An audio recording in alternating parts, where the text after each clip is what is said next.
Bhoodan board అక్రమాలపై స్పందించారు పోలీసులు. Board మాజీ చైర్మన్ రాజేందర్ రెడ్డిని ఉదయం నుంచి విచారిస్తున్నారు హైత్-నగర్ పోలీసులు. సాయంత్రం అతన్ని అరెస్ట్ చేసే అవకాశం కనిపిస్తోంది. అయితే అతని అనుచరులు, కుటుంబ సభ్యులు మాత్రం పరారీలో ఉన్నట్లుగా సమాచారం. మరోవైపు ఏకకాలంలో అతని ఇళ్లలో సోదాలు చేసేందుకు రంగం సిద్దం చేశారు పోలీసులు. గతంలో భూదాన్ బోర్డు అక్రమాలపై వరుస కథనాలు ప్రసారం చేసింది ఐ న్యూస్. ఐ న్యూస్ కథనాలకు స్పందించిన సర్కార్ బోర్డును రద్దు చేసింది. డీడీలు కట్టడం జరిగింది. డీడీలు కట్టి మొత్తం గున్నా రాజేందర్ రెడ్డి గారికి ఇచ్చేసాం. భూదాన్ బోర్డుకు ఇచ్చేయడం వల్ల ఆయన మాకు 2011లో ప్రొసీడింగ్లు ఇచ్చాడు.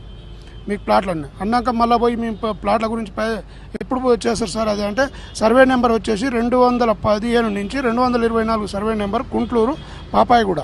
దాంట్లో మీకు ఉన్నదిరా బిడ్డ అది అని చెప్పి అన్నాక తర్వాత మళ్ళీ పోయి అడిగితే ప్రొసీడింగ్లు ఇచ్చినాక ఈ ఎట్లా వస్తారా, ఇంకొక ₹1,00,000 వస్తుందిరా, లేకపోతే రావు అని మమ్మల్ని ఇష్టం వచ్చినట్టు తిట్టడం జరిగింది. అవన్నీ జరిగినాయి.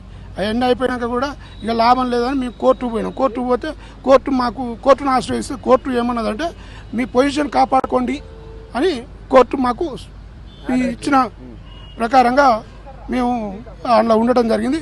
ఇప్పటికి మా మీద కేసులు పెట్టిస్తున్నారు, అన్నీ చేయడం జరిగింది. మాకు ఎట్టి పరిస్థితుల్లో మేము 100 గజాల కోసం మేము కొట్లాడుతున్నాం.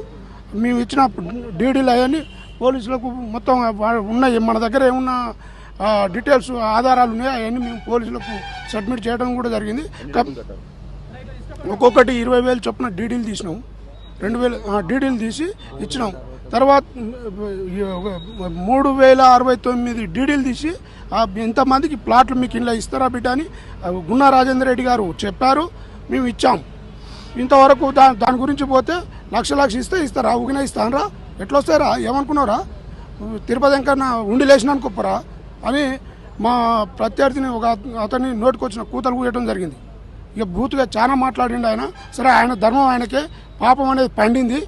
ఇవాళ పట్టుకొచ్చారు పోలీసులు, జరుగుతుంది, విచారణ జరుగుతుంది. 6,000 డీడీలు కట్టినాం. తర్వాత 12,000 కట్టినాం. తర్వాత చేతి డబ్బులు కొంత 10,000 ఇచ్చినాం. ఒకసారి 5,000 ఇచ్చినాం. మొత్తం టోటల్ 20,000 ముట్టినాయి సార్. 20,000 ముట్టినాక ఏం సార్ మా పరిస్థితి ఏంది, ఏం కథ అని అంటే 20,000 కోడి ఇస్తారా, ఇంకా 80,000 తీసుకురారి, మొత్తం టోటల్గా ₹1,00,000 అయితే ప్లాట్లు ఇస్తామని డిమాండ్ చేసిండు. సార్ మీ పేదవాళ్ళు కట్టలేరు సార్, మీరు ఇట్లా డిమాండ్ చేయొద్దు, మమ్మల్ని అట్లా కాదు ఇట్లా అంటే పంచాయతీ పెట్టుకొని ఆఫీసుల నుంచి తెల్లదండి సార్. బయటికి వెళ్ళి మళ్ళీ మేము వచ్చి ఆ పాపయ్య కూడా సర్వే నెంబర్ మీద పోయి ఆడ ఇండ్లు కట్టినాం. ఇండ్లు కడితే వేరే వాళ్ళని పోలీసు వాళ్ళ ధర్నాలు చేసి పోలీసు వాళ్ళతో ప్రైవేట్ వాళ్ళు తీసుకొచ్చి మా మీద పోలీసులు దాడి చేసి కూలగొట్టించిండు. ఇండ్లు కట్టినాం. ఇప్పుడు ఇంతమంది దగ్గర డబ్బులు తీసుకొని మోసం చేసింది సార్. మోసం చేసినప్పుడు కనీసము ఆ పేదవారాన్ని కూడా చూడకుండా ₹1,00,000 డిమాండ్ చేస్తే మేము ఆయన మీద చర్య తీసుకుంటున్నాం. ఖచ్చితంగా ఆయనను అరెస్ట్ చేసి మాకు జనాలకు చేశారు, జైలుకు పంపించాలి. మాకు జనాలకు న్యాయం జరిగేటట్టు గవర్నమెంట్ చట్టంలో తీసుకొని మా జనాలకు న్యాయం జరిగేటట్టు చూడాలి. మీడియా వారికి నమస్కారం.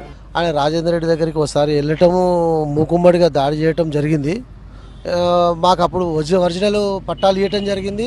ఆ ఒరిజినల్ పట్టాలతోటి మేము అలా కోర్టును ఆశ్రయిస్తే పొజిషన్ లెటర్ ఇవ్వటం జరిగింది. మాకు ఆ పొజిషన్లో మేము ఉంటే ప్రైవేట్ వ్యక్తులను పెట్టి మమ్మల్ని అక్కడి నుంచి తరిమి కొట్టడం కానీ, అడ్డగోలుగా ప్రైవేట్ వ్యక్తులతోటి కేసులు పెట్టించి మా మీద కేసులు పెట్టియటం జరిగింది. ఆయన మాకు పేద ప్రజలం కాబట్టి 3,069 మంది పేదోళ్ళం కాబట్టి మాకు అందరికీ న్యాయం జరిగేలా చేకూర్చాలని మేము పోలీసు వాళ్ళని ఆశ్రయించడం కూడా జరిగింది సార్. ఇప్పుడు రాజేందర్ రెడ్డి అనే వ్యక్తి, ఆయన ఒక పాప వృక్షం. అది దాని కింద పోయిన దాన్ని తినుడు తప్ప వేరే ఆలోచన లేని మనిషి. ఇంకోటి భస్మాసురు వస్తున్న అట్లా తయారైంది ఆయనకు. ఇంకో విషయం కూడా మనకు గవర్నమెంట్కి తెలియాల్సింది ఏమనగా 3,000 మంది దగ్గర, దాదాపు 3,000 మంది దగ్గర డీడీలు పైసల రూపేణా తీసుకొని వాళ్ళకి ప్రొసీడింగ్లు ఇచ్చి వాళ్ళను కోర్టు కూడా మేము వాళ్ళంతా ఒకటే కేసీఆర్ పేరు మీద ఉద్యమ నాయకుడు కాబట్టి కేసీఆర్ పేరు పెట్టుకుని కూడా తప్పు, అది కూడా పెట్టుకునే అర్హత మా తెలంగాణకు లేదు అన్నట్టు దుష్ప్రచారం చేసి మమ్మల్ని దొంగలుగా చిత్రీకరించే ప్రయత్నం చేసిండు రాజేందర్ రెడ్డి. అది కూడా ఆయన ప్రయత్నం ఫలించలేదు. అది న్యాయమే గెలిచింది.